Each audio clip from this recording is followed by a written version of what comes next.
there. It's been a little while, and I should have pushed this video out earlier. It was recorded in 24 hours, made in 24 hours, edited it in the same 24 hours. So, like, just have the video, okay? Side note, it is a recorded talk, so it's not quick, fast format, and I'm sorry. But hey, Terraform. I hope you enjoy, and last but not least, if you are Yoam, please like the video. Okay, bye. Enjoy. We ready to go? 14 people in here.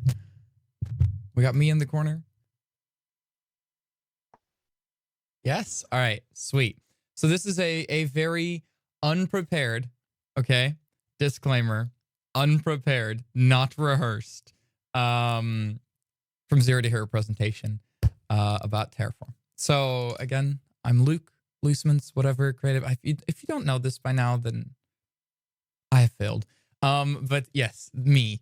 So hold up, I'm on the wrong click already. All right, so this is great. So this is what my face looked like when I woke up yesterday morning, and I was told that I'd be having a lunch and learn in less than 24 hours, and I was like, shit, I don't have a presentation done. Do you see the wow, they look red. That's maybe a little creepy. But do you see the regret in my eyes? And my lips are still dead, but whatever.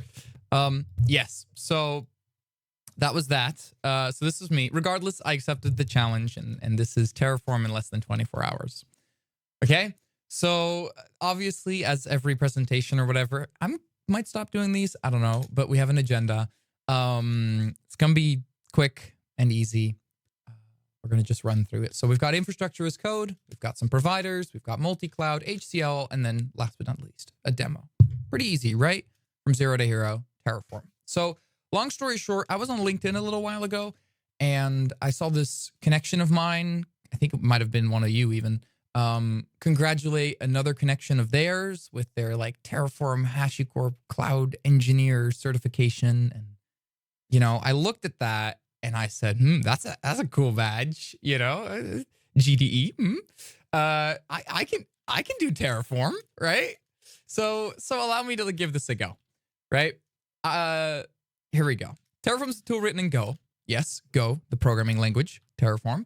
And Terraform lets us do what the ops guy does. Ops guy. So what does the ops guy do? Right? So you know how our favorite JavaScript and our favorite TypeScript and our favorite Node and how we just like write code and assume that the ops people handle it? Yeah, great. The ops people, they do infrastructure orchestration, which is a fancy way of saying, hocus pocus, my code drives a Ford Focus, right? Yes, this is the slide. So infrastructure orchestration lets us do a variety of things where, you know, traditionally the entire like ops guy, right, comes in. So the ops guy's goal is to keep the systems running, make them running, and then keep them running, right? Of course, over the course of time, obviously, like makers and developers and more creative people have also been part of the ops community, and they've you know, made efforts to automate things, because why keep doing it if you can automate it, right? So traditionally, right, we'd be sitting here and then we want something like, I don't know, a new database or a new server. So we'd create a ticket and then we'd have to wait for the ops guy who, you know, meanwhile is probably having lunch. So we're going to have lunch too. And then eventually we get to watch the op guy cry as he's running around setting servers and data centers and plugging things in, setting up VMs, and so much fun. So how do we make that easier, right? That's the big, cute question. And how do we make it more easy for programmers as well to do ops, and how to get dev ops? I feel like that's a pretty self-explanatory term in the way that I put it there. So along with a variety of other tools, Terraform aims to like solve part of this unmaintainable, tedious ops landscape, right? So infrastructure as code. That's what we call it, or IAC for short. So infrastructure as code, right? I hear you going like, hey, you got some of that infrastructure as code stuff. Yeah, I need some of that. You know what I mean? Like to your dealer, and your dealer's like, all right, I got a new one for you. HashiCorp HCL. Okay? But not this HCL. No. This HCL. The HCL that allows you to describe your infrastructure, right? And how it like interconnects with each other and then takes action on your behalf and actually makes it happen. So you get to write your little file and you get to go, I want A, B, and C, and then set some DNS records and spawn some more VMs. And then Terraform will just go out there, realize what the changes are, and then yeetus deletus, hocus pocus, my code drives a forward focus, and suddenly we've got our infrastructure set up. So Terraform lets us easily describe our infrastructure and also later look back at it, right? So 10 months from now, when you've left a project and somebody else joins the project and they look at the Terraform, they're like, yeah, I see what this is. This is a VM. This is what it's running, and this is what it's connected to, and these are the DNS records pointing to it. But otherwise, somebody would go, whoa, what the hell? What's it? I get a password? Cool. And then they'll log into Azure or they log into Google Cloud, and they have no clue. So HCL comes in. Cool. So picture this. You get to press a button, and out of nowhere, like, I don't know, a couple servers appear. Not the Jenkins, no. Not the right timing. No Java. Servers appear, and they start running your code, and they set up the rest, like your Portbun config, or your Cloudflare config, or your SSL certificates, or your Kubernetes, or your AWS, or your Azure, or your Google Cloud, or your Linode, or your Active Directory, which apparently has an icon. I didn't know. I think this is Azure Active Directory, but whatever. Your VMware, your Datadog, your DigitalOcean, your GitLab, your Grafana, your Fortinet, your GitHub, your MongoDB, your Redis, your OVH, your Bitwarden, your Oracle, your Vultr, your Vercel, your HashiCorp Vault, HashiCorp Nomad, HashiCorp Boundary, HashiCorp Console, and 39 more pages worth of things. And suddenly they just like deploy, right? These are all the providers that are available for Terraform, by the way. So essentially, you get to do all this cool stuff, and you just, from any of these vendors, basically, for any of these providers, you pick what you want, you deploy it, and they'll make the magic happen, right? Now, that is epic. So let's have a look at the code.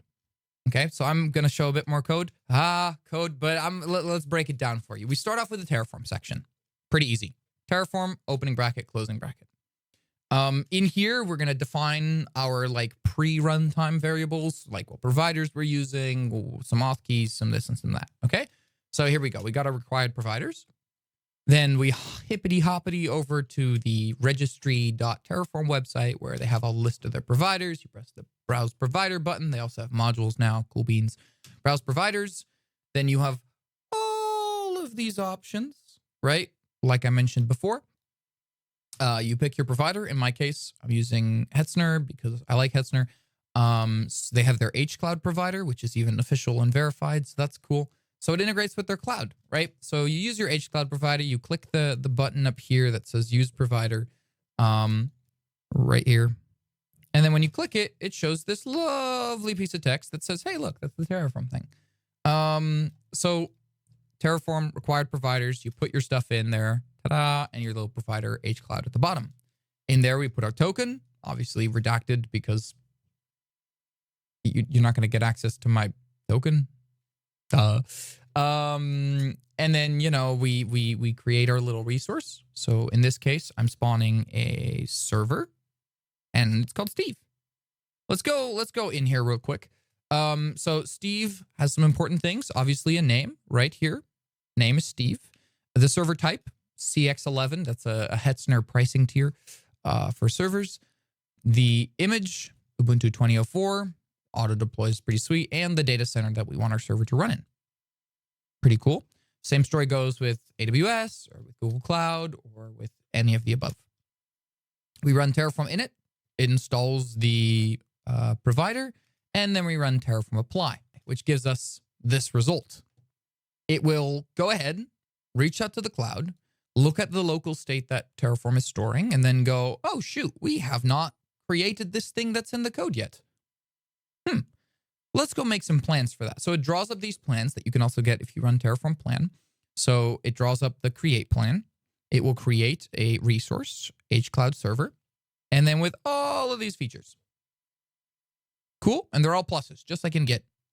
If we removed something from our config, Terraform would see that it was in state, it was not in config, so we should probably delete it, and it will take the appropriate actions. Last but not least, it wants us to confirm, so we go in here, we type yes, yes, and then ta-da, a couple seconds later, 1 resource added, 0 changed, and 0 destroyed. Cool. Our server is live. Great. So, you know, obviously, this can do all sorts of cool stuff. It will figure out the best strategy to do all these things, and if you remember going over here, it made the whole plan and, you know, great. It works. So next we have the Cloudflare provider. Let's go add it because we need DNS records to point to our little machine, right? So we go to, again, registry.terraform right here. We find the Cloudflare provider. There's a search bar. Can't be that bad. You press the use provider button. It pops up with the menu. And again, we have Cloudflare over here. So let's copy that over. So here's our code originally with our Hetzner provider. Then we add our Cloudflare provider with email and API key. And then we can start making resources. Again, I'm clicking on the wrong screen. Here's a Cloudflare zone. I'm going to call it Steve the zone. You can call these whatever you want. You can reference to them in code later. And then we have our zone name. So zone luc.show. That's the domain. Right? So we've now claimed the domain luc.show on the free plan. Sweet. Cool. Next, we can create our record. So this is Steve the record of type Cloudflare record. And for zone ID, instead of actually hard coding this, we're going to say that it belongs to Cloudflare zone.steve the zone. Remember from up here, .zone ID. So Terraform will automatically realize that it should first create the zone and then it can create the record, because it depends on the zone, right? And then it uses the variables accordingly. If you were to just create the zone and then add the record and then run it again, it would see that it was already created and it would immediately be able to go because it, you know, already has the zone ID in its state. Next, we're saying that we want to do the @ for DNS people. For non-DNS people, that just means the root of the domain. And the value, the IP of our server that we just created, right? Type A because it's a simple record and 3,600 time to live. Sweet. Oof. And before you know it, it is deployed.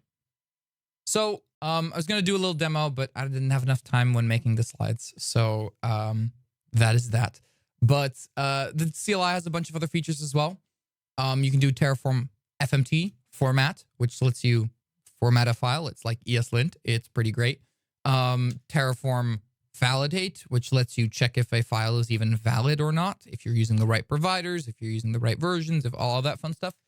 Terraform taint lets you deprecate resources. So if something needs to die sometime soon, then you can just mark it. Same way we do with trees with like spray paint. You walk up to the tree and you're like, right, red spray paint, and then we know what trees are supposed to get chopped down. Kind of what Terraform taint does. Terraform import, in case you already have that luc.show Cloudflare DNS record, I've done this a lot. The zone, you can just import the zone. So Terraform will just load in all the data without actually creating the resource. This makes that you can have multiple Terraform configurations all dealing with the same objects, if you will, while still, you know, maintaining state and not constantly deleting what the previous one's done. Workspace to allow you to swap workspaces. So you can have a staging environment, a production environment, a testing environment, all the fun stuff. State, which literally just outputs what it knows. So it just outputs the file that says, hey, we know that a zone exists. We know that a server exists. We know that this and this and this, and these are their IDs. These are their IPs. These are all of the special things about them. And last but not least, destroy, when you want to, you know, destroy all of your mighty creations. So that's most of it. This was from zero to hero Terraform in less than 24 hours. I was Luke. If you have any questions, you can ask them in a second. The slides are hopefully already by now, but they're on luc.show/Terraform. I have updated the QR code. Now that you've seen this presentation,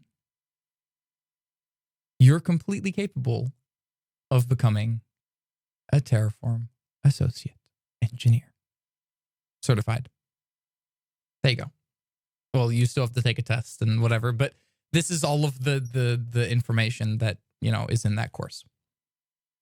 That was it. The end of my presentation.